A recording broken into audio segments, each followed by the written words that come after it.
Ndjekës Salma Kpres, mirëmbrëma dhe mirë se erdhët në këtë agora. Sonte kam shumë kënaqësi që në studio të kem të ftuar bashkëkryetarin e Partisë së Vlen dhe njëkohësisht edhe kryetarin e Komunës së Çajirit, zotin Izet Mexhiti. Mirëmbrëma dhe faleminderit që pranovat ftesën time. Faleminderit për ftesën. Kjo terminologjia bashkëkryetar jo fort e dëgjuar në këto komunikimet mediatike, politike. Pse zgjodhët këtë formulë në atë që ishte një shkrirje mes aleatëve të koalicionit Vlen për të krijuar një parti me 2 bashkëkryetar. Kjo sepse koha që kishit bashkëqeverisur nuk ju mjaftoi që të krijonit besim reciprok, apo dëshironit të sillnit një model të ri në formën se si bëhet menaxhimi i një subjekti të madh politik. Fillimisht kur kemi filluar, mendoj që kemi u pa më vonë që dim ta lexojmë votuesin shqiptar. Edhe atëherë ka pas skepticizëm se nuk mund të thyet një situatë e cila ka mbretëruar 2 dekada këtu në Maqedoni, ku thjesht ka instalime të gjata në pushtet në sistem. Mirëpo ne vlerësuam që bashkimi i opozitës mund të sjellë ndryshimin, mund të sjellë konkurrencën, dhe duke sjellë këto mendoj që kemi bërë favor politikës shqiptare, sepse konkurrenca ka lëviz shumë çështje, jo vetëm në politikë, edhe në arsim, edhe në ekonomi, në gjitha fushat, është karakteristika kryesore e zhvillimit të perëndimit. Dhe me që pretendojmë të jemi pjesë e perëndimit dhe në mënyrë institucionale të integrohemi, pra edhe ky model është një model perëndimor, model që funksionon suksesshëm në Gjermani, në shtetet skandinave, në Europë gjithandej, dhe po ta zëm edhe le të jetë fazë tranzitore, prapë është do mbetet pra në historinë e politikës në Maqedoni që Partia Shqiptare kanë sjellë një model evropian për bashkëqeverisje, për bashkëkryetar, i cili mendoj që po jep frutat e vet, me që Vleni po funksionon si një subjekt me ide dhe vizion të përbashkët, dhe kjo më veç po ndihet edhe në anketimet që janë të kohës së fundit. Një tjetër element, po i them unë i çuditshëm, ju pastaj vendosjeni terminologjinë që ju dëshironi, është fakti që ju vinit nga një subjekt politik me, pavarësisht se jo e artikuluar kështu zyrtarisht, po me prirje të majta. U bashkuat me parti politike të cilat nuk ishin të mirë definuar, le të themi, filozofitë e tyre politike. Si mendoni që do t'i tejkaloni diferencat për të patur një jetëgjatësi më të madhe si parti politike, kur në një moment saktuar me ata që ishit të ngjashëm arritët që të përçaheni? Si do të bashkëjetoni më gjatë me ata që jeni goxha të ndryshëm? Po, pyetje e thellë, interesante, mendoj që ja vlen pak më gjatë elaborimi për të ardhur tek ajo fotografia e vërtetë. Është e vërtet që ishtë subjekti ku isha pjesë, pra pothuajse 2 dekada, është shumë e vërtet që udhëheqësia e subjektit, duke filluar nga zoti Ahmeti dhe disa tjerë për rreth, pra kanë qenë ekstrem të majtë se vinë nga LPK-ja, e cila është ekstrem majtiste. Mirëpo kjo ka qenë vetëm tek udhëheqësia, ndërsa formimi i BDI-s, pra përveç pjesës që ka ardhur nga LPK-ja, ka pas edhe pjesë tjera, domethënë që janë bashkangjit pas luftës gjatë formimit të subjektit, që kanë qenë edhe djathtë edhe të qendrës, edhe apo ajo që ka qenë përbashkët aty ka qenë vlerat e luftës, ka qenë ideologjia kombëtare dhe jo ideologjia majt apo e djathtë. Prandaj edhe si subjekt, edhe deri më sot, pra ata nuk janë të profiluar as se majt as e djathtë, po janë si parti tematike, dhe për hir të vërtetës, kur kemi qenë në qeverisje me LSDM-n, kemi qenë pak më të majt, kur kemi qenë në qeverisje me VMRO, mandej jemi pak jemi tërheq pak më e djathta, këto shifën edhe tek programet zgjedhore dhe tek projektet qeveritare dhe projektet i subjektit. Dhe ato mbeten edhe sot pra të paprofiluar ideologjikisht, ndërsa ne duke ditë që shumica në Maqedoni, pjesa dërmuese e shqiptarëve, duke identifikuar të majtën me komunizmin, pra a priori janë të deklaruar djathista dhe kanë një simpati ndaj të djathës, që është evidente edhe në Kosovë, nuk do kisha thonë në Shqipëri. Në Shqipëri e majta dhe gjata janë të profiluar, mirë po atje edhe majta ka qenë shqiptare, edhe majta ekstreme ka qenë shqiptare, edhe kundërshtarët e gjata shqiptare. Këtu e majtan, domethënë, ka qenë slave, edhe në Kosovë edhe në Maqedoni, dhe shqiptarët në Maqedoni dhe Kosovë a priori janë e kundërta e të majtës, pra djathtisë. Sepse hyn ideologjia kombëtare. Pa hyrë thellë pra në dallimet pra ideologjike, programore, në ekonomi, fusha tjera.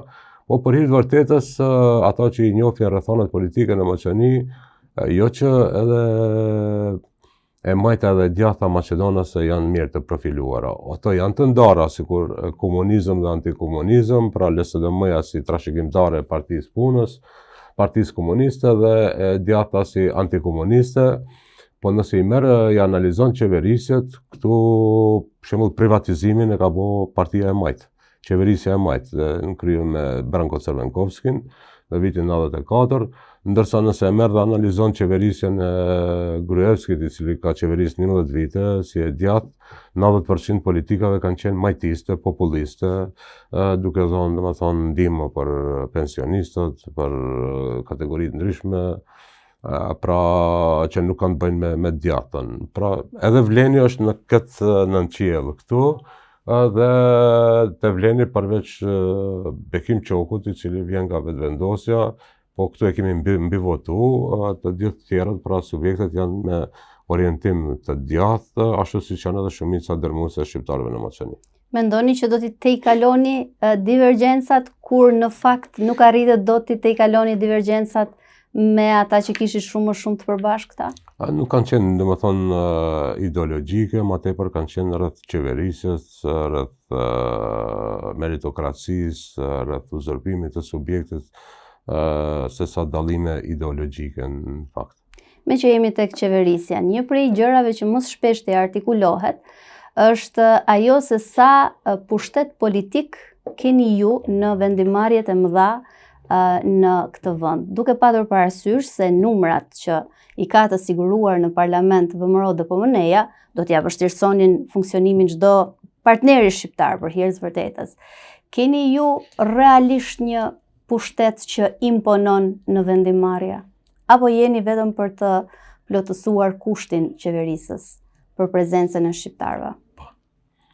E para, nëse him me numra, ne kemi 1/3 e ekzekutivit, edhe atë me resort të rëndësishëm, dhe besoj që me rekonstruimin edhe më të fuqishëm dhe jemi. E dyta, kemi një prej 3 figurave në shtet, pra kryetarin e parlamentit, zoti Gashi, pra që bashkë me kryeministin dhe kryetarin e shtetit, pra janë 3 figurat qendrore. Kjo është në aspektin nominal. Në aspektin efektiv, pra kjo qeverisje nuk karakterizohet me skandale korrupsioni. Nuk ka ndodhur asnjë vrasje politike, nuk ka ndodhur asnjë rast i montuar politik, pra nuk ka ndodhur që dënohet dikush politikisht, që në të kaluarën kanë qenë evidente dhe ato raste ende nuk janë të zbardhura.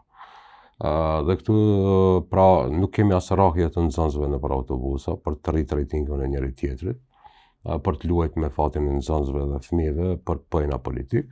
Incidente ka patur megjithatë her pas here. Incidentet më të mëdha kanë qenë ndaj brojëritje të tifozëve që nuk mund të themi drejtën, nuk mund të kontrollohen as tonët as tifozët të Maqedonisë, dhe kjo nuk është karakteristik tash. Edhe kur ka qenë kryeministri shqiptar, ato tifozë domethënë kanë bërë të njëjtën, nëse duam flasim kështu realisht.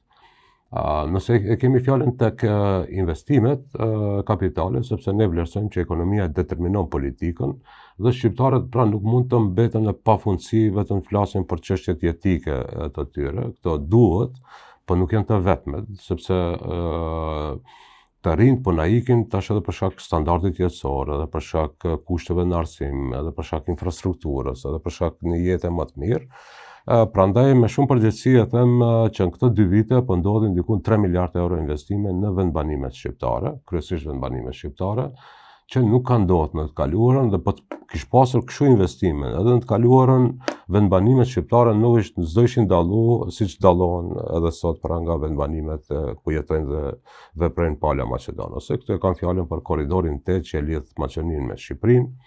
Këtu e kam për rrugën Shkup-Bllaç që e lidh Maqedoninë me Kosovën. Këtu e kam fjalën për hera e parë ndodh që një qeveri e Maqedonisë të ndan 60 milionë euro për ndërtu Universitetin Nën Tereza, sepse në kaluarën është bërë me donacion në Universitetin i Shtulit, Evropës Juglindore, dhe ende nuk ka përfunduar Universiteti i Tetovës, për cilin është gjak, domethënë kaluarën, po çdo cikël zgjedhor është bërë një konvikt, një fakultet e kështu me radhë.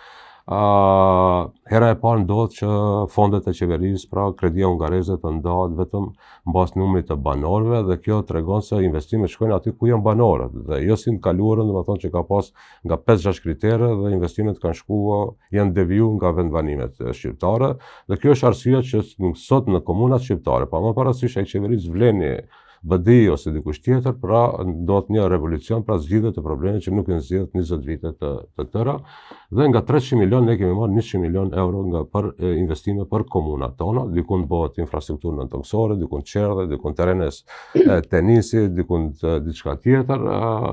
Këtu është edhe rruga Tetov-Prizren, që së shpejti duhet të hapet projektimi i tunelit. Këtu është sheshi Skënderbej, pra faza e tretë që në kupton diku 25 milion euro për ta përfunduar tiparet e sheshit të Tiranës. Kjo sa i përket investimeve, pra vetëm investimi i korridorit 10 nuk ka të bëjë me vendbanimet shqiptare. Kryesisht investimet tjera janë në vendbanimet të Maqedonisë Perëndimore dhe aty ku jetojnë dhe veprojnë shqiptarët. Brenda këtyre 2 viteve ne kemi sjell ligjin e medresesë që zgjidh një problem 40 vjeçar, ligjin për përfaqësimin adekuat, ligjin e arsimit siparor, ku mbrojt interesi i arsimit dhe po domethënë është vendos kritere dhe mbi kualitetin e arsimit, ligji për restriktiv për kazinot, lojrat e fatit dhe kreditë e shpejta. Dhe mendoj se ne jemi të orientuar në realizimin e premtimeve programore dhe qytetarët në fund do vlerësojnë mbas veprave dhe jo vetëm fjalëve apo politikës së përditshme. Për hir të vërtetës, kur vjen puna te infrastruktura, ish bashkëpartiakët tuaj ju kanë akuzuar se në fakt ju sot po mburreni me projektet e tyre. E para. E dyta, ju thatë që e keni rritur investimin tek lokacioni shqiptar, ku nuk është bërë ky investim më përpara. Po më përpara kur keni pas shumë pushtet, ndoshta edhe më pushtet se sa sot, pse nuk i keni thënë të njëjta gjëra, ose pse nuk i keni ngritur të njëjta çështje që të thonit se vendbanimet shqiptare meritojnë këtë që po ua jepni ju tani? Po të ish mirë, do isha ende me ata. E para. E dyta, nuk mund pretendojnë që janë projekte të BDI-s, projekti One Stop Shop, se nuk e ka shpik BDI-a. Janë modele evropiane, të cilët funksionojnë në shtete tjera, edhe ata kanë përmend që duhet bëhen në Maqedoni. Jo ato, edhe LSDM e qeveritë e kaluara. E kanë përmend, por nuk e kanë bë. Me ardhjen tonë, pra, është bë One Stop Shopi me Bllaz dhe Jazhinc, është bë mandej me Tabanovc, dhe këto ditë po presim të bëhet edhe Qafthon dhe Bllat. Dhe nuk mund pretendon dikush që e ka drejtën autoriale do të thotë që BDI ka shpik këtë one stopin. Jo, ka folur edhe për veç pse kanë bërë reklama dhe autostrada, kanë folur për korridorin 8. Po, autostrada, korridori 8 nuk është shpik e BDI-s. Domethënë është korridori NATO-s, pan-evropian. Dhe e kanë fol edhe VMRO-ja, edhe LSDM-ja, sot po bëhet. Sot po realizohet. Rruga Shkup-Bllaç, ne nuk pretendojmë që ne kemi shpik. Ajo rrugë është me qindra vjet. Ai rrugë e patën mundësi ta bëjnë.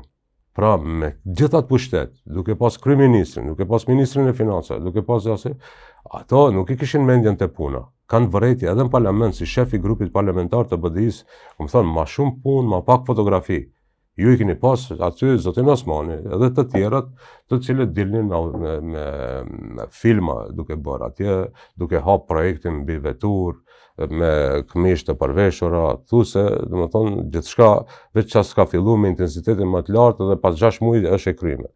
Ne e gjetëm aty 2 kilometra dhe ato I kanë pa leje ndërtimi, e kanë pa përfunduar me shumë pengesa, po ne nuk jemi këtu vetëm të vajtojmë edhe të konstatojmë. Ne kemi rrek punës dhe po e bëjmë. Ne ku është faji jonë që 10 vite të tëra kanë pas mjete nga I pafondet për ta rregulluar kanalizimin e Zajazit të zotit Ahmeti. Dhe kjo nuk ka ndodhur se se në marrë vesh cili ta fiton tenderin. Dhe pas 10 viteve, 12 viteve, pas 3 përsëritje të tenderimit, Bashkimi Evropian ka vendosur të tërheq mjetet, sepse këto mjetet e Europës e I pafondeve ja kanë dhënë një ndërmarrje të Azerbajxhanit. Që ka kujtuar edhe të Rusisë që japin. Dhe mandej banka e Azerbajxhanit atje ka bankrotuar dhe nuk kanë mund të sjellin garancë bankare dhe prandaj kanë lënë për shkak korrupsionit, për shkak se mjetet e Evropës kanë deshur të dedikojnë ka lindja, e kanë lënë Zajazin pa kanalizim. Dhe ne prap nuk vajtojmë. Jam ullë si zëvendës kryeministër me kryeministrin dhe thonë kjo punë. Edhe nëse Europa I tërheq mjetet, ne si qeveri duhet ta bëjmë se nuk tolerohet Zajazit mbetet edhe Kërçova pa kanalizim dhe qeveria ka nda 16 milion euro ose 14 milion euro mjete nga buxheti I shtetit për ta realizuar një herë përgjithmonë pra kanalizimin e Zajazit, që është ditët, domethënë muajt në vijim duhet të fillojnë edhe punimet për ta filluar dhe për ta përfunduar, sepse ne nuk mund të shkojmë në përfushata ende të flasim për kanalizime dhe për kushte elementare të banorëve. Pra, është e vërtet që në kohën e tyre është fol, në kohën e tyre është keq përdor, po në kohën tonë po realizohen, në kohën tonë po punohet. Por ato kohë nuk gjeni mënyrë koha jon, apo tani ajo është koha e atyre dhe kjo është koha juaj? Sepse shoh që ju referohesh gjatë gjithë kohës në kohën e atyre, po ata ishit ju? Në ato 20 vite ka pas edhe avancim, ka pas edhe punë të mira, nuk ka pas vetëm punë të këqija, po mendoj që është koha, domethënë mjaftueshëm kam pas kohë 20 vite, tash është koha e një gjenerate tjetër. Nuk flas për mua, flas domethënë sepse Vleni ka 180 funksionar, edhe lirisht pra mund të thritni këtu, dhe shihni që 90% I tyre janë fytyra të reja, janë gjenerate të reja. Pra, ndoshta nga ato 180 nuk do dalin gjithë shkëlqyeshëm. Po gjysma e tyre po dalin, ne kemi dhuru politikës shqiptare në Maqedoni edhe 90 figura dhe 90 potenciale për të marrë pra me avancimin e çështës shqiptare në Maqedoni. Ju thatë pak më parë në fjalën tuaj që gjatë kësaj bashkëqeverisje nuk ka ndodhur ngjarje shumë të mëdha apo shumë të rënda që do ta irritonin elementin shqiptar, siç janë vrasjet, burgimet etj. Megjithatë, gjykata kushtetuese ka mjaftuar për të irrituar jo pak shqiptarët me disa prej çështjeve ku janë diskutuar. Gjuha shqipe, balancusi dhe tani emrat e rrugëve në Tetov. Çfarë ka qenë mundësia juaj, ose le të themi çfarë keni bërë ju në shërbim të mbrojtjes së këtyre çështjeve të rëndësishme për shqiptarët? E para, domethënë për hir të opinionit, aty ka 9 gjykatës dhe të gjithë 9, nëse s'ka bëj tash ka shku një I shumicës së re, pra gjithë 9 deri dje apo tash 8, pra janë të zgjedhur nga LSDM dhe BDI. Dhe fatkeqësisht gjykata kushtetuese nuk është në nivel të detyrës, gjykata kushtetuese është bërë instrument politik që po mirret me politikë ditore dhe duhet të jetë mbi politikën ditore, është gjykata më e lartë e cila duhet të mirret me kushtetutën dhe jo me politikë ditore, po si duket ato janë të varur nga patroni I cili ka zgjedhur dhe janë instrumenti I tyre dhe kur duan e përdorin. Kush është patroni në këtë rast? Po, edhe publikisht e kanë thonë se I ka deleguar zoti Ahmeti. Ka deklarat publike. Janë të përzgjedhur dhe të deleguar të zotit Ahmeti ose të LSDM-s. Këtë të thënë vetëm për konstatim dhe për hir të opinionit, se pse kjo gjykatë kushtetuese nuk është si gjykatat e kaluara, pra që nuk janë afër opinionit, që nuk janë çdo ditë në opinion, gjykatës nuk I takon, nuk ka parti politike, pra të mirret me politikë të përditshme. E para, nëse dyta, ligji I gjuhëve pra nuk e garanton statusin që meriton gjuha shqipe në Maqedoni, dhe duhet bashkarisht pra të punojmë që gjuha shqipe ta merr statusin e gjuhës serbe në Kosovë, të jetë e barabartë. Po kjo është, domethënë, vizion politik që i takon domethënë një momentumi politik, po edhe kështu si është ligji i gjuhëve, pra më nuk është në renditje në gjykatën kushtetuese, sepse gjykatësia e cila e udhëhiqte lëndën e ligjit gjuhëve, më nuk është antare e gjykatës kushtetuese, sepse u konstatu që ajo kur u zgjedh nga shumica e kaluar, pra u zgjedh në mënyrë jo ligjore. Pra dhe këtë konstatoi gjykata administrative, dhe momenti ku shkarkohet një gjykatëse e cila e ka lëndën, ai lëndë spostohet, domethënë del prej rendit të ditës. Dhe është e vërtet pra që u tentu nëpërmjet ligjit gjuhëve të problematizohet, të krijohen marrëdhënie tensione ndëretnike kështu me radhë, po mendoj që nuk e arritën, pa që mund ta konstatoj është se asnjë presje e ligjit të gjuhëve kështu si është, pra nuk është prek në këto 2 vite. Pra, ashtu siç është i miratum, ashtu është edhe sot ligji i gjuhëve. Mos flas për marrëveshjen e Ohrit, e cila është pjesë e kushtetutës edhe e cila duhet 80 deputet ta votojnë për ta ndryshuar. Këtë flas për opinionin edhe jashtë këtuaj që shpeshherë pra edhe manipulohen me dezinformata ose me gjysmë informata. Kur jemi te balancuesi, edhe këtu duhet jemi shtrum, pra ta flasim se çka ka ndodhur. Prej 2002 deri në 2015 nuk ka pas as balancues, as ligj, as kurrë. Vetëm ka qenë kategori kushtetuese që është zbatuar nga marrëveshjet e partnerëve në qeveri dhe për hir të vërtetës më mirë ka lëviz përfaqësimi kur s'ka qenë balancues. Domethënë rritja ka qenë gjeometrike, domethënë rritje prej 2% ka shkuar në 16-17%. Me vendosjen e mekanizmit statistikor balancuesit në vitin e 2015-2016 është zvoglu dukshëm, ka qenë rritje minimale, pra rritja e përfaqësimit të shqiptarëve në administratën publike dhe shtetërore me sjelljen e balancuesit. Po ju po thoni që balancuesi ka bërë dëm? Po. Vitet e para, domethënë vitet e para ka pas një lloj efekti minimal, viteve të fundit ka pas edhe kundërefekt. Sepse filluan pra në konkurse, nëse vendi është i parapon për shqiptar, Maqedonës u deklaron të shqiptar e mirë të vendin e punës, dhe nuk ka pas edhe mekanizëm juridik për ta rregulluar këtë çështje. Kanë qenë raste publike, domethënë në opinion, apo siç ishte rasti tash në inspektoratin devizor, nëse nuk gaboj, ku përqindja shqiptare figuron që është 29% dhe kur ka hyrë drejtori të analizon ka dalë që është 12%. Të gjithë tjerët janë deklaruar rrënjshëm, domethënë kur janë punësuar si shqiptar. Dhe kjo hap një temë tjetër, domethënë duhet ta rishikojmë përfaqësimin adekuat të shqiptarëve, a është 22.8 apo është shumë më pak. A është 20, a është 17, a është 15. Po dikuj për garë elektorale i ka konvenuar që është bërritja.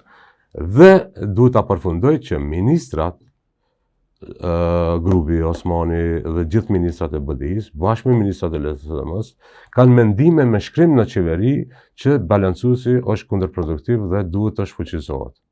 Dhe këtu ka filluar domethënë iniciativa, mandej shkon edhe në gjykatë kushtetuese, ku gjykatësit Maqedonës kanë votuar në mënyrë identike si ministrat e BDI-s, pra kanë shfuqizuar balancuesin, ndërsa 3 gjykatës, 2 shqiptar dhe një turk, pra kanë qenë kundër, pra për ta shfuqizuar balancuesin. Dhe ne erdhëm në këtë situatë. Në këtë situatë ne demonstruam, domethënë, peshën tonë politike, pra jo për të vajtuar dhe konstatuar dhe për të ardhur që faja është e tjerët, po ne ulëm si partner qeverie dhe erdhëm në dakordsi me grup të ekspertëve nga pjesa akademike, domethënë u dha propozim ligji për përfaqësim adekuat që e rrit peshën politike pra të përfaqësimit, sepse nesër do jetë përgjegjësi politike, institucionale, cili do funksionar që nuk e zbaton domethënë përfaqësimin adekuat kudo që është. Që mund ballafaqohet pra me shkarkim nga pozita, sepse përveç që do ketë ligj, në ligj është i parapam që qeveria ta shetutje do mirët me përfaqësimin adekuat. Zëvendësi kryeministri i parë pra mund të thret kur t'i kujtohet ose brenda çdo 6 muaje raport nga institucioni se deri ku janë me përfaqësimin adekuat. Deri më sot kjo ka qenë në vullnetin e mirë të kryetarit të komunës, të drejtorit, të ministrit. Nëse ka dash e ka përfill atë mekanizëm statistikor, nëse s'ka dash nuk ka pas dhe mekanizëm pra për të bërë ndryshe në këtë situatë. Pra, thjesht ne po nuk e kemi degradu, po e kemi avansuar çështjen e përfaqësimit adekuat. Dhe për hir të vërtetës, pra viti 2025 është viti më i suksesshëm pra në krahasim me viteve tjera, domethënë sa i përket përfaqësimit të shqiptarëve në administratë, ku mbi 2000 shqiptarë janë të punësuar në administratën shtetërore dhe publike. Logjikisht i bie, po zëvendësojmë etninë me cilësinë. Jo.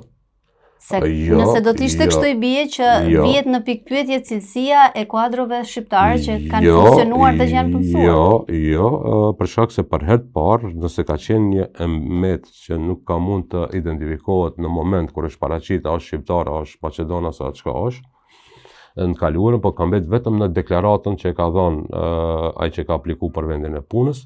Po a nuk ka dokument shtetëror ai për ta? Jo, s'ka qenë para pama, jo, dhe prandaj ka ndodhur ato keqpërdorimet e balancuesit. Ndërsa te ligji i përfaqësimit, do të thonë dokumentet e identifikimit, letër njoftimi, pasaporta, këto do jenë dokument që vërtetojnë a është asaj basi, i takon asaj basi apo jo.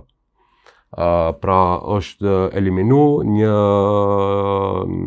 pengesë apo një problem domethënë që ka qenë me balancuesin, dhe tjetra, për hir të vërtetës, shqiptarët më nuk janë në vitet e 90-ta ku e kanë imperativ vetëm kuantitetin.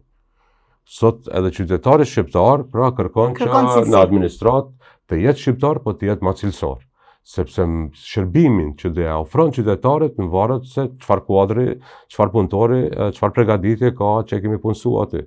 Pra, nëse më herët para 10 viteve, 20 viteve ka qenë imperativ edhe kuantiteti, se s'kemi qenë hiç në sistem, sot duke pas 3 universitete në gjuhën shqipe, duke pas mundësi, domethënë të shumta për cilësi, unë mendoj që është imperativ edhe që shqiptarët jo vetëm përfaqësimi kuantitativ, po edhe përfaqësimi kualitativ, që në kupton përveç që duhet zgjidhet shqiptar po më i miri, tjetra është që shqiptarët nuk duhet vetëm të punësohen dhe të harrohen, domethënë si bashkëpunëtori i ri atje, po ai duhet të lëviz në shkallat e përgjegjësisë, të avansohet, sepse kjo nuk kupton që vetëm ka dallim rroge, që do merr domethënë një pak më shumë mjete, po ai do ketë më shumë përgjegjësi, do ketë më shumë mundësi për të shërbyer qytetarët. Dhe fundit që është bërë temë dite, ka qenë pikërisht ndryshimi i emrave, a e cënon kjo marrëveshjen e Ohrit, sepse është një vendim i marrë në 2007-ën? As pak, pra unë ju lus të hulumtoni ato që akuzojnë. Pse asnjë emër nuk është ndruar në Kërçov, në Zajas. Pra nëse ka ndodhur ndryshime të emrave, ka ndodhur në Shkup, në Çajër, edhe ka ndodhur në Tetov në kohën e Hazbilikës, i cili në komunë e ka sjell vendimin me bad intern në marrëveshje me VMRO, domethënë këshilltarët e VMRO-s atëherë, sepse ata kanë pas interesin për të shfuqizuar dhe emrat nga gjithë emrat nga periudha e komunizmit. Dhe gabimi është te ekzekutivat e BDI-s, të cilët nuk e kanë pa të arsyeshme që ta sjellin pëlqimin në qeveri që ato emra të jenë legal dhe të dalin edhe tek dokumentacioni, edhe tek ju e keni sheshin Iliria këtu. Kur keni pa plaketa aty, domethënë që është e komunës ose e qeverisë, domethënë ku në mënyrë zyrtare është pllaka e cila identifikon sheshin si Iliria, që nuk është rast në Shkup. Si ishte e nevojshme në këtë moment kthimi i këtij diskursi, domethënë shokun Tito në 2026 ta sjellin në mes të Tetovës, sikur s'ja patëm gen? Po flas për origjinën e problemit. Po pse pikërisht u bë aktiv në këtë moment? Zgjidhja ka qenë gjysmake dhe gjykatën kushtetuese është instrument i BDI-s, të cilin e përdor kur don. Vetë din që kanë sjellë zgjidhjen gjysmake dhe vetë din që e kanë gjykatën kushtetuese që mund ta kurdisin kur t'ju kujtohet tyne. Unë i bëj ftesë, pra, le të vinë, le të shfuqizojnë emrat në Çajër. Edhe aty nuk janë emra pa peshë, domethënë kombëtare. Aty e ke Ukshin Hotin, e ke Azem Hajdarin, e ke Sheshin Skënderbej, e ke Ndre Mjedën, e ke Fanolin, e ke domethënë periudhën më ndryshme, domethënë emrat më të mëdhenj të historisë. E ke Adem Demaçin. E ke domethënë ose e ke edhe në shesh, domethënë e ke gjithë historinë shqiptare, duke filluar pra nga lidhja e Prizrenit deri tek ushtria çlirimtare kombëtare në krye me Adem Jasharin edhe figura tjera më të ndritura. Pra ajo nuk ka qenë zgjidhje gjysmake, ajo ka qenë zgjidhje domethënë finale, të cilën nuk mund ta problematizon as gjykata kushtetuese e instrumentalizuar nga BDI. Po I qëndrojmë këtyre çështjeve që doni t'u jepni zgjidhje përfundimtare. Një prej problematikave që ka zënë hapësirë goxha në diskursin politik dhe publik të Maqedonisë së Veriut dhe jashtë saj ka qenë edhe provimi I jurisprudencës në gjuhën shqipe. Ju keni dhënë një afat kohor 3 mujor për zgjidhjen e këtij problemi. Mendoni që është një afat kohor që do t'ju mjafton për t'ia dhënë formën finale apo jeni duke fituar pak kohë? Edhe kjo, fatkeqësisht unë mbaj një lloj përgjegjësisë se kam qenë pjesë e BDI-s. Po edhe kjo është problem që kalon trashëgimi BDI. Nëse zgaboj, ka pas 6 ministra të drejtësisë që nuk e kanë zgjidhur këtë çështje. Bile kanë qenë edhe antar komisioni, figura të rëndësishme, edhe të komisionit për provimin e jurisprudencës. I kam ftuar dhe publikisht flasin se çfarë gjuhë kanë folë aty, kur e kanë bajt provimin e jurisprudencës, edhe ministri shqiptar, edhe antar të komisionit shqiptar, edhe kandidatët shqiptar, të gjithë pra kanë folë në gjuhën maqedonase. Këtë flas vetëm për hir të opinionit njerë ta dinë se çfarë është puna. E dyta, provim të jurisprudencës, pra brenda vitit mund t'japin deri diku 10 student, 10 persona, shqiptar, pra nuk ka të bëjë me një numër kategori shumë të rëndë. E treta që duhet ta potencoj, pra nuk është vetëm provimi I jurisprudencës. Janë diku mbi 50 provime profesionale të cilat kanë qenë në gjuhën maqedonase, në kohën kur BDI ka pas 6 ministra opozita e tanishme, se s'kanë qenë krejt e BDI-s, I fundi ka qenë I aleancës për shqiptarët të zotit Sela.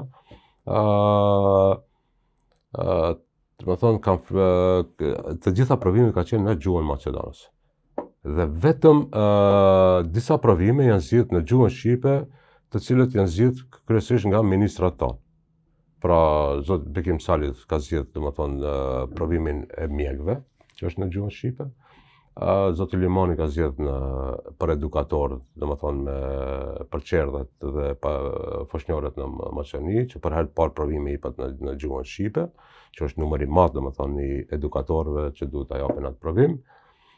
Po ashtu është edhe tek farmacistët, nëse nuk gaboj, pra 3-4 kategori dhe te administrata, po, është zgjidhur në të kaluarën vetëm për administratorët, po jo edhe për udhëheqësit e pozicioneve në administratë. Të një kategori është zgjidhur, të njëra ka mbetur në gjuhën maqedone.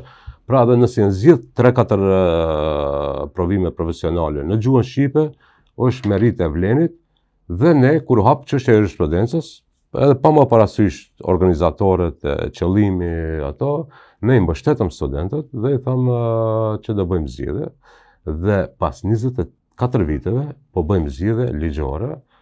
Pra ndryshim ligji veç ka filluar të diskutohet dhe të futet në procedurë, që do mundson studentëve për herë të parë pra provimin e jurisprudencës ta mbrojnë në gjuhën shqipe, po jo vetëm. Ne po punojmë pra me dikasterët që janë në qeveri, aty ku ka nevojë me ndryshim ligji, të bëjmë ndryshim ligji. Aty ku nuk ka nevojë pra ndryshim ligji, që t'i bëjnë provimet profesionale, sepse aty janë edhe noterët, edhe realizuesit, edhe përmbaruesit, aty janë edhe arkitektët, edhe ndërtimtarët, edhe shumë provime profesionale, dikun janë mbi 50 provime profesionale, që kemi dakordsi brenda partnerëve që t'i rregullojmë hambasapi, t'i bëjmë në gjuhën shqipe për herë të parë mbas 24 vite. Që ta përmbyllim këtë pjesë, hapja e këtyre çështjeve, se u referova tek fjalia juaj. Të gjitha këto çështje që kanë të bëjnë me elementin shqiptar, hapja njëra mbas tjetrës, pikërisht në këtë afat kohor kur ju jeni në qeveri, ja u dobëson ju pushtetin apo ja ju jep mundësi për ta forcuar më shumë pushtetin politik dhe impaktin? Ne këtë shohim edhe si mundësi, pra nuk e shohim me energji negative, shohim njerë që shohim që është një opozitë e lodhur, pa ide, pa kreativitet, që mundohet të zgjidhë gjysmaket veta, t'i problematizon dhe të përfiton sërish nga mos zgjidhja e tyre, po nuk ndalemi këtu. Ne jemi të përqendruar pra që ta marrim hisën tonë në buxhet, siç përmenda tek investimet kapitale 3 miliardë euro për shqiptarët.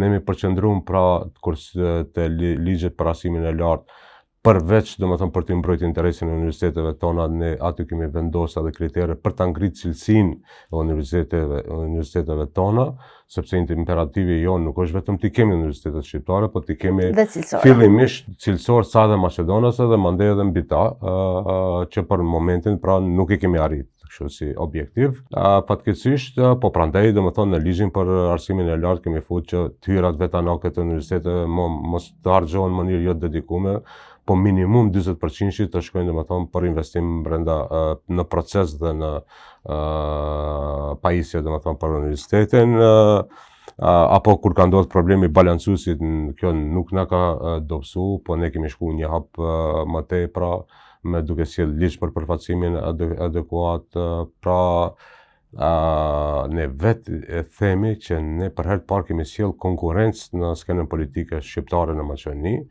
dhe ne i besojmë që konkurenca i shtyn proceset para, dhe kjo është një lloj nxitje apo shtyrje që nuk e lën pozitën ta zënë gjumi, po pozitën, pushtetin e mban në siklet, dhe kur është në siklet përfiton qytetarët.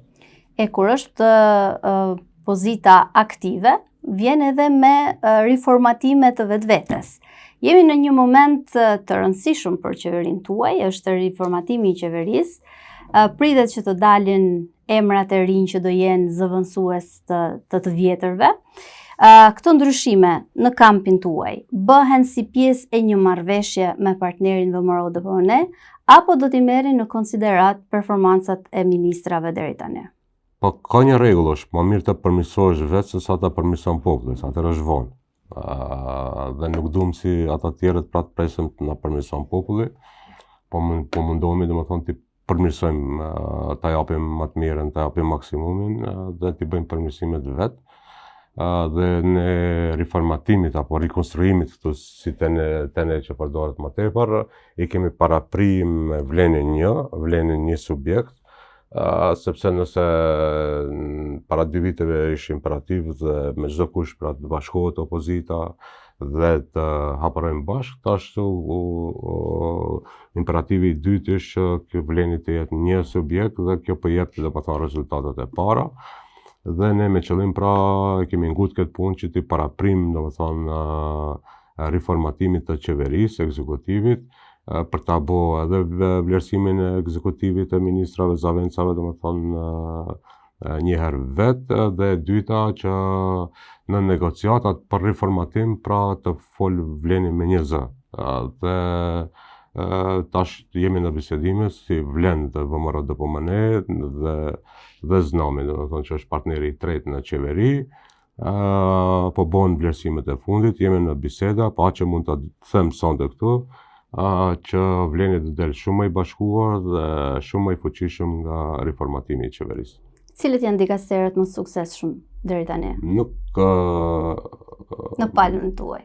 Ne kemi lënë pra me 28 qershor, bën 2 vite nga ekzekutivi i vlenit, dhe aty çdo funksionar, flas për ato 180, do kenë mundësinë pra për ta tregu performancën, arritjet e veta dhe djalom antarësisë më gjerë për të bërë vlerësimin se cili më i suksesshëm dhe cili më pak i suksesshëm. Ne deri tani e kemi mbajtur diskursin në atë që është elementi shqiptar. Një element tjetër shumë i rëndësishëm është, po themi, po dalim pak më gjerë në atë shtetëror. Ambicia që presupozohet se duhet ishte ambicia kryesore çdo shteti të rajonit antarësimi në Bashkimin Evropian, duket se është bërë pak ambicie zbet në këtë qeverisje për aq kohë sa kryeministri ka deklaruar se ndryshimet kushtetuese, pra që janë kushti për antarësim në Bashkimin Evropian, kanë kohë, mund edhe të presin. Në ndërkohë që shqiptarët në çdo statistik dalin shumë pro antarësimin në Bashkimin Evropian. Cili është mekanizmi që do të përdorni ju si vlen për ta përshpejtuar këtë proces që nga pala tjetër duket se nuk është marrë me aq shumë ngutë?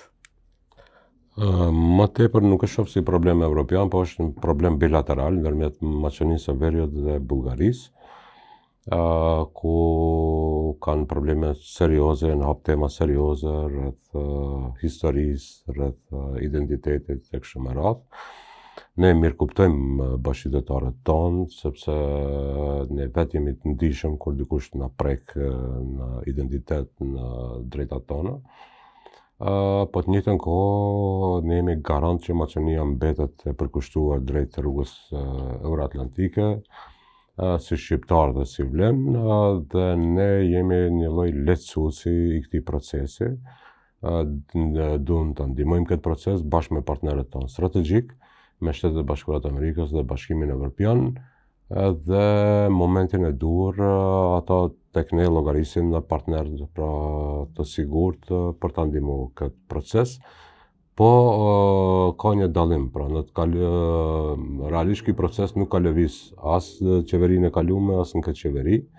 Atëherë domethënë ndoshta dallimet janë në retorik, po Sa ndryshime janë bërë, për shembull kundërsi emrit është i kaluar. Jo, ajo ka qenë domethënë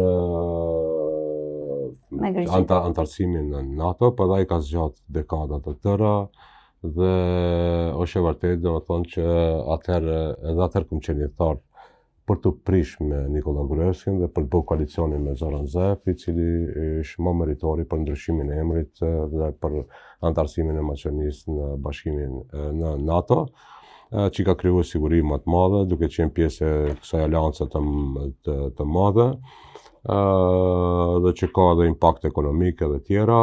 Për atëherë përplasja brenda BDI-s ka qenë në këtë drejtim, sepse krahu tjetër ishte mbetej me Gruevskin, udhëhecin e atëhershëm të VMRO-s, pa më parasysh se si lëviz integrimi në NATO. Edhe tash ne nuk dalim me deklarata bombastike, sepse ne në fundit jemi 30 deputet shqiptar në parlament, ndërsa për të ndryshuar, domethënë për të bërë ndryshimet kushtetuese duhen 80 deputet. Pra ne nëse dalim dhe japim deklarata bombastike, mund vetëm ta ngarkojmë këtë procesin, sepse ky proces bëhet me 80 deputet në parlament. Pra ne mund ta ndihmojmë, mund ta lehtësojmë, por nuk mund ta kryjmë vetë. Po nëse është vim gjithnjë në të njëjtën retorik, edhe referuar kësaj që ju thoni, pra është një problem mes palës maqedone dhe palës bullgare. Mendoj se këtu duhet qasje më intensive, më serioze e bashkisë ndërkombëtare, sepse vetëm atëherë kanë ndodhur ndryshimet, edhe kur flasim të çështja e NATO-s, impakti, përzierja, ndikimi ka qenë shumë më i fuqishëm, i Shteteve të Bashkuara të Amerikës dhe Bashkimit Evropian. Edhe në këto momente ne do bëjmë maksimumin si vlen dhe si shqiptar kur do jetë momenti. Një tjetër deklaratë. Po nuk duhet ta gënjejmë opinionin që kjo çështje varet prej ne ose prej atyre tjerë. Ndoshta kjo çështje nuk varet nga ju apo nga pala tjetër, po mundësia për shembull për të shkuar në zgjedhjet parakoshme është një gjë që diskutohet brenda për brenda. Kryeministri Mickoski nuk e ka përjashtuar mundësinë e zgjedhjeve të parakoshme. Ju do të ishit dakord dhe të gatshëm që të dilnit sërish? Po nëse ndërlidhem me këtë çështje, pra do përsëritet përsërisht numrat e njëjtë. Jeni të sigurt? Patjetër. Më thonë këtë flet terreni, flet edhe anketimet, e flasin edhe zgjedhjet e kaluara lokale që nuk ishin shumë larg, shifen qartë rezultatet, pra edhe në kampin maqedon ose në kampin shqiptar, kjo qeveri pra ka mjaftueshëm numra deputetësh, pra ka stabilitet më shumë se sa i duhet, bile shumë afër është edhe 2/3 në parlament, pra jo për të bërë qeveri, po edhe për të ndryshuar kushtetut, rendin e shtetit si rrallë qeveri, domethënë që kanë pas në të kaluarën. Kështu që ne jemi të fokusuar në realizimin e programit, e premtimeve zgjedhore, në realizimin e synimeve tona. Pra kjo nuk do të thotë që ne i ikim zgjedhjeve, në zgjedhje mund të shkojmë kur të vlerësojmë bashkarisht, po nuk shoh do interes shtetëror ose interes të numrave që do bënte më ndryshe, domethënë do ndryshonte diçka nëse do ketë zgjedhje të parakoshme. Nëse shkonin në këto. Vetëm mund t'i kushtojmë pra shtetit harxime shtesë, dhe mund të bllokojmë procese pra në komuna, në shtet dhe biznesin ta pengojmë në 6 muaj të ardhshëm. Nëse po qëndrojmë në kuadrin e nëse shkojmë në këto zgjedhje të parakoshme, cilat do të ishin tre elemente që ju bëjnë të jeni shumë të sigurt të dilni para elektoratit tuaj. Tre gjëra shumë thelbësore që ja keni premtuar elektoratit tuaj dhe mendoni që e keni realizuar në këtë periudhë 2 vjeçare. Aty ka më shumë gjëra, mendoj që nuk tre që i keni po themi si kal beteje për të dalë sërish në zgjedhje. Po çfarë do të thonë, edhe sjelljen e ligjeve brenda këtyre 2 viteve, edhe tek investimet kapitale, edhe te hisja që po mirret për komunat tona, për vendbanimet tona, edhe të projektet kapitale, qofshin korridorët, qofshin spitalet, qofshin universitetet, edhe të përfaqësime adekuat, pra ka mjaft fusha, po kjo do një mendoj analizë me ekspert pra edhe të PR-it për t'i nxjerrë në sipërfaqe cilët janë më të dukshme dhe më të kapshme të popullatës. Do të vim në fund të kësaj interviste, po unë do doja të rikthehesha tek ju për te angazhimit politik, po themi te individi. Mendoni se Izet Mexhiti në Vlen ka ditur dhe ka mundur të bëj më mirë politik se sa Izet Mexhiti kur ishte në BDI? Para atë djalon prap votuesve, qytetarëve për ta bërë vlerësimin, sepse gjanat në shifën më mirë për anësh. Po atë jem ka me përgjithësi pra të kufizuar, këtu është përgjithësi do të thonë më e lartë. Për herë të parë do të thonë këtu kum qenë pjesë ekzekutivit, për herë të parë jam bashkëkryetar, ndërsa në BDI nuk them që s'kum qenë protagonist, po kum qenë i kufizuar. Në këtë sens protagonizmi, pse zgjodhet që... Dhe nuk kum pas përvojën që kam tash. Në këtë sens protagonizmi, pse zgjodhet që gjithë eksperiencën dhe pushtetin tuaj ta përqendronit kryesisht në pushtetin lokal duke u kthyer në krye të Çajirit, në ndërkohë që mund të merreshit me avancimin e politikave më të mëdha duke qenë ekzekutiv? E para i besoj punës ekipore, pra në Vlen edhe me konceptin e bashkëkryetarëve dhe me risit tjera që kemi sjell, pra kemi thënë që shqiptarëve zakonisht, nuk them çdo herë, po kryesisht kur kemi ngrit mite, kur gjithçka e kemi përqendruar te një figurë, nuk na ka dalë mirë. Më thonë, mund të thim çfarëdo procesi, pra Vleni po promovon demokraci, po vlera demokratike, dhe po promovon që nuk është karakteristik për shqiptarët, punë ekipore, dhe unë i besoj kësaj punës ekipore që është shumë më e suksesshme se sa kur ngritet kulti i individit.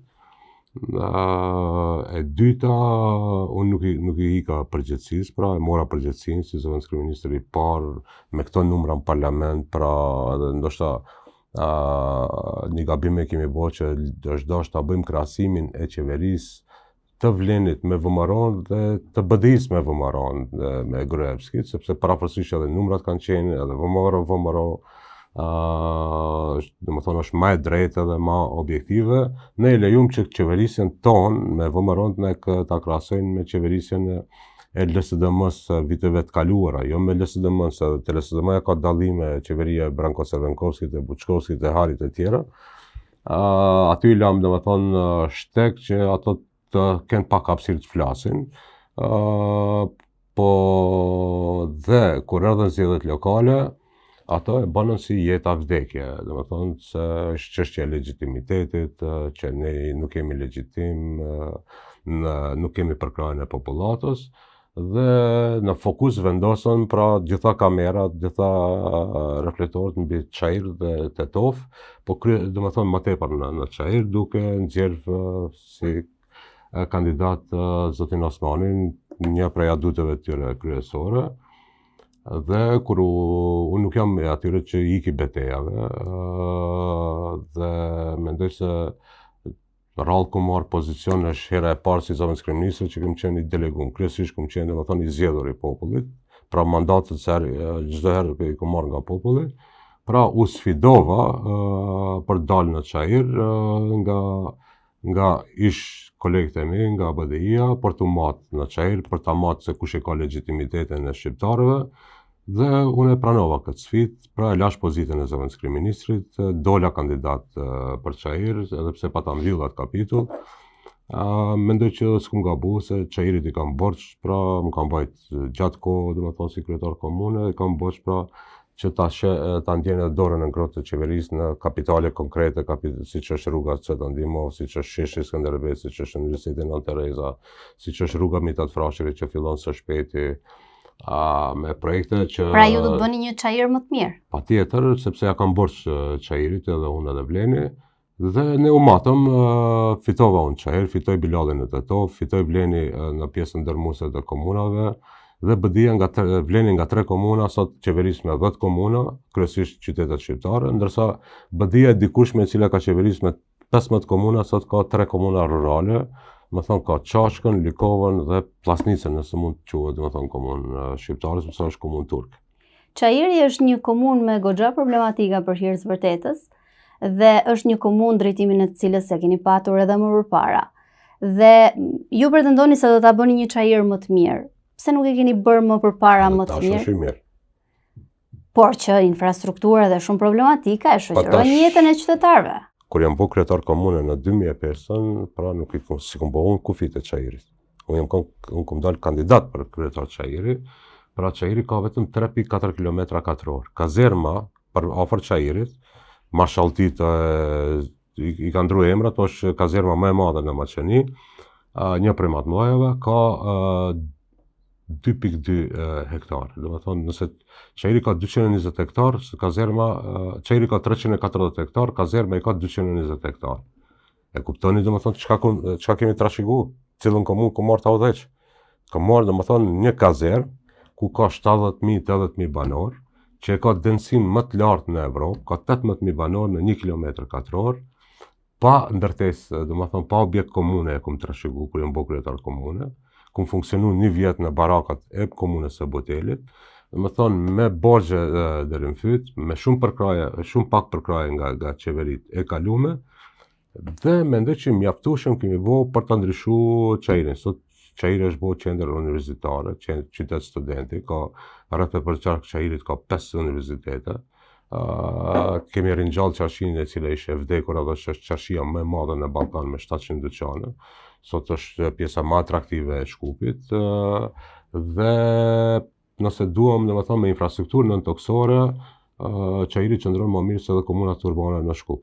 Pra, se është kryer me 100%, mbi 90% pjesa me ujësjellës të ri, me kanalizim mbi 60% është me 70% me kanalizim, me rrjet atmosferik, pra ka mbi mesataren e qytetit të Shkupit.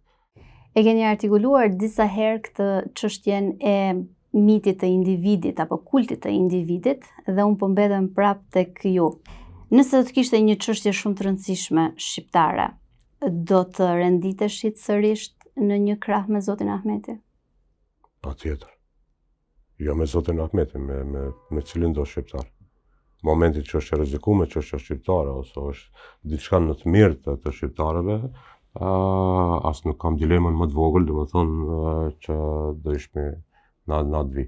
Ka shumë çështje dhe tema, të cilat do na duhet të mbanim një 3 emisione rresht. Kështu që unë ju falenderoj, jo e shoh që jeni gati, unë ju falenderoj shumë që erdhët në emision dhe që munduam që të shpjegojmë gjërat të cilat ndoshta nganjëherë edhe me qëllime të caktuara ngrihen retorika të caktuara, kështu që është mirë që protagonistët të sqarojnë në versionin e tyre. Patjetër. Faleminderit për aftësinë. Faleminderit. Ndjekës të Almak Press, faleminderit për vëmendjen që na ndoqët. Ne me Agorën do të ritakohemi sërish të shtunën e ardhshme në orën 20. Faleminderit.